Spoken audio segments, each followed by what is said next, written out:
கிறிஸ்துவுக்குள் அன்பான தேவனுடைய பிள்ளைகளே, இந்த பரிசுத்தமான காலை வேளையில் உங்கள் அனைவரையும் நான் வாழ்த்துகிறேன். நல்ல ஒரு கோடை விடுமுறை நாளை விட்டிருக்கிறார்கள். அநேகம் பெற்றோர்கள் தங்கள் பிள்ளைகளை விடுமுறை வேதாகம பள்ளிக்கு அனுப்புவார்கள். நான் விசுவாசிக்கிறேன் நீங்களும் உங்கள் பிள்ளைகளை விபிஎஸ்க்கு அனுப்புவீர்கள் என்று சொல்லி, இயேசுவின் நாமத்தில் ஒரு ஊழியக்காரனாய் உங்களுக்கு ஒரு சிறு ஆலோசனை கொடுக்கிறேன். ஏனென்று சொன்னால், எனக்கு தெரிந்த சில சபையில் அவர்கள் விபிஎஸ் நடத்தும் பொழுது 100 பிள்ளைகள் 105 பிள்ளைகள் என்று வருவதுண்டு. நாங்கள் போகிற நாசரேத்து பேராலயத்தில் பார்த்திங்கன்னா குறைந்தது 500லிருந்து 1000 பிள்ளைகள் வரைக்கும் வருவார்கள். ஒரு நாளைக்கு அந்த பிள்ளைகளுக்கு சர்பத்து கொடுக்கறதுக்கே ஆயிரக்கணக்கான செலவாகும். பெற்றோர்களாகிய நாம் பிள்ளைகளை சந்தோஷமாக விபிஎஸ்க்கு அனுப்புகிறோம்.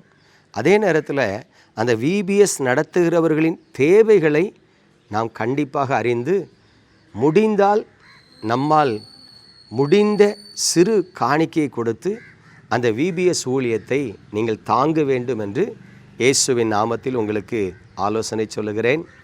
நீங்கள் உங்கள் வீடுகளின் அருகே யார் விபிஎஸ் நடத்தினாலும் அவர்களுக்கு உங்களால் முடிந்த உதவிகளை செய்யுங்கள். கர்த்தர் உங்களை ஆசீர்வதிப்பார். பிரியமான தேவனுடைய பிள்ளைகளே, இந்த நாளிலும் நாம் தியானத்திற்காக எடுத்துக்கொண்ட வேத பகுதி சொல்லுகிறது. மத்தேயு எழுதின சுவிசேஷம் 12ஆம் அதிகாரத்தில் 20ஆம் வசனத்தை பாருங்கள். அவர் நியாயத்திற்கு ஜெயம் கிடைக்க பண்ணுகிற வரைக்கும் நெறிந்த நாணலை முறிக்காமலும் மங்கி எரிகிற திரியை அணைக்காமலும் இருப்பார். இந்த வசனத்தை நம்மில் அநேகர் வாசித்திருப்போம். ஆனால் அந்த வசனத்தினுடைய அர்த்தம் எத்தனை பேர் புரிந்திருக்கிறார்கள் என்று தெரியாது. பிரியமானவர்களை, நானும் ஊழியத்தின் ஆரம்ப நாட்களில் இந்த வசனத்தை வாசித்து, நியாயத்துக்கு ஜெயம் கிடைக்க பண்ணும் வரைக்கும் ஆண்டவர் நெறிந்த நாணலை முறிக்க மாட்டார், மங்கி எறிகிற திரியை அணைக்க மாட்டார் என்று சொல்லி ஜெபித்திருக்கிறேன். அந்த நாட்களில் எப்படி ஜெபிப்பேன்? ஆண்டவரே, நான் மங்கி எறிந்து கொண்டிருக்கிறேன், என்னை அணைக்காமல் தூண்டி விடுவீராக என்று ஜெபித்திருக்கிறேன். ஆண்டவரே, நான் நெறிந்த நாணலை போல இருக்கிறேன், ஆண்டவரே எனக்கு கிருபை செய்வீராக என்று ஜெபித்திருக்கிறேன். உண்மைதான் தேவனுடைய பிள்ளைகளே, நல்லா கவனித்து பாருங்கள். இந்த ஆவிக்குரிய வாழ்க்கை, அதாவது கிறிஸ்துவ வாழ்க்கையில் விசுவாச பிள்ளைகள் எல்லோருமே தாங்கள் எப்படி வாழுகிறார்கள் என்பதை குறித்து கவலைப்பட மாட்டார்கள். ஆனால் மற்றவர்கள் எப்படி வாழ வேண்டும் என்று சொல்லி கவலைப்படுவார்கள். பைபிளை தூக்கிட்டு கோயிலுக்கு வரான், போய் சொல்லலாமா? முன்னாடி நின்று ஜெபத்தை நடத்துகிறான், பாட்டு படிக்கிறான், சண்டை போடலாமா? பொறுமையாக இருக்க வேண்டாமா? மற்றவர்கள் ஒருவர் தவறு செய்யும் பொழுது அவரை இப்படியாக பேசுகிறதை நான் கேள்விப்பட்டிருக்கிறேன், பார்த்திருக்கிறேன்.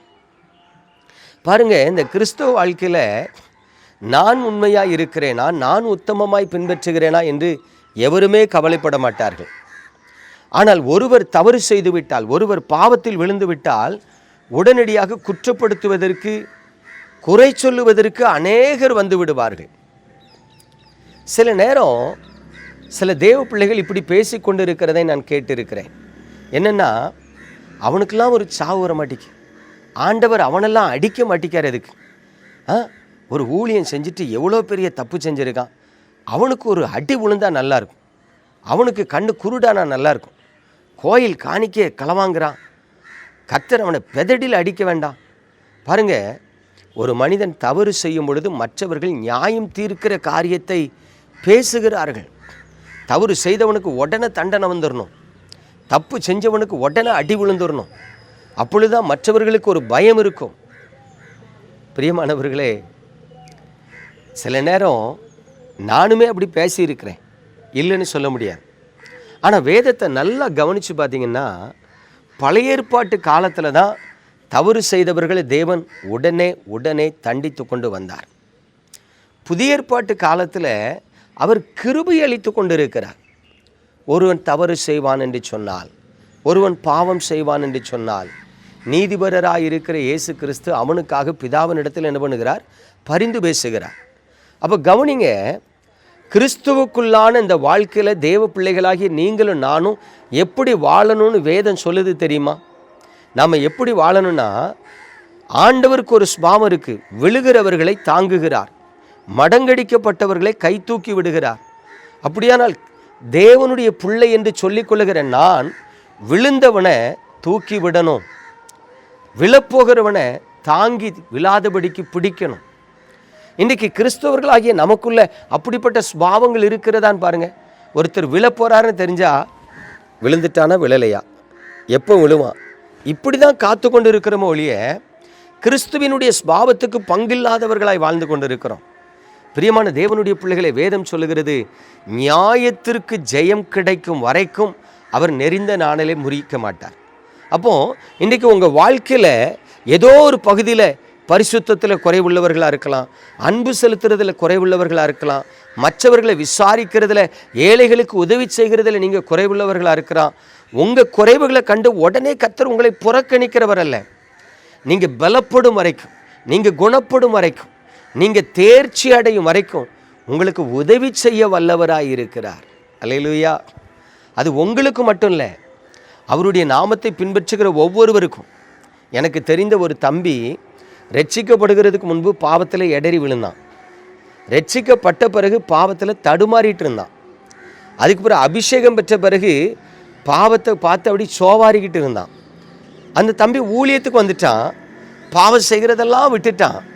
ஆனாலும் அவன் சொல்லுவான், அண்ணே அடிக்கடி சிந்தையில் வந்து பாவ எண்ணங்கள் போராடிக்கிட்டே இருக்கனே, என்னை ஒரு ஊழியக்காரனாகவே என் மனது அங்கீகரிக்க மாட்டேங்குது அப்படின்னா. யோசித்து பாருங்க, ஒரு மனிதன் பாவத்தை விட்டு தேவனிடத்தில் திரும்பி பரிசுத்தமாய் உத்தமமாய் வாழணும்னு நினச்சா இந்த உலகமும் பிசாசும் அவ்வளோ ஈஸியாக விட மாட்டாங்க. முடிந்த அளவுக்கு போராடி அவனை தேவனுடைய வழியில் நடக்கக்கூடாதபடி தள்ளி போட பிரயாசப்படுவாங்க. அப்படி இருக்கும் பொழுது தேவனுடைய பிள்ளைகளாகிய நாமும் பிசாசின் பக்கத்தில் நின்று தள்ளாடி தடுமாறி எழும்புகிறவனை மிதித்து தள்ளணும்னு நினச்சோன்னா உங்களை எப்படி தேவ பிள்ளைகள்னு சொல்ல முடியும்? நீங்கள் தேவ பிள்ளைகள்னா விழுகிறவனை தூக்கணும், விழுந்தவனையும் தூக்கணும், மடங்கடிக்கப்பட்டவனையும் தூக்கி விடணும். அதனால தான் ஆண்டவர் நெறிந்த நாணலை முறிக்காமல் இருக்கிறார். உங்கள் வாழ்க்கையிலையும் இந்த கிருபை வேணும், உங்களுக்கு தெரிந்தவர்களுக்கும் இந்த பாக்கியம் வேணும். நம்ம ஜெபிப்போமா? எங்கள் அன்பின் பரலோக தகப்பனே, பரிசுத்தமான இந்த காலவேளைக்காய் ஸ்தோத்திரம். உங்கள் கிருபையுள்ள கரத்தில் எங்களை அர்ப்பணிக்கிறோம். ஆண்டவரே, உம்மை நேசிக்கிற, உம்மை பின்பற்றுகிற தேவ பிள்ளைகளில் அநேகர் தடுமாறி கொண்டிருக்கிறார்கள், தள்ளாடி கொண்டிருக்கிறார்கள், விழுந்து விழுந்து எழும்பி கொண்டிருக்கிறார்கள். ஆனாலும் இரக்கமுள்ள தேவன் இன்றைக்கு வரைக்கும் கிருபை காண்பிக்கிறீர். அந்த கிருபை இனி ஜீவகாலம் முழுவதும் அவர்களுக்கு கிடைக்கட்டும். ஆமாண்டவரே, நியாயத்துக்கு ஜெயம் கிடைக்க பண்ணும் வரைக்கும் என்று சொல்லும் பொழுது நித்திய ஜீவனை சுதந்திரிக்கும் வரைக்கும் அந்த கிருபை எமது பிள்ளைகளுக்கு கொடுத்து நீர் ஆசீர்வதிப்பீராக. இயேசு கிறிஸ்துவின் அன்பின் நாமத்தில் ஜெபித்து ஆசீர்வதிக்கிறேன் நல்ல பிதாவே, ஆமென்.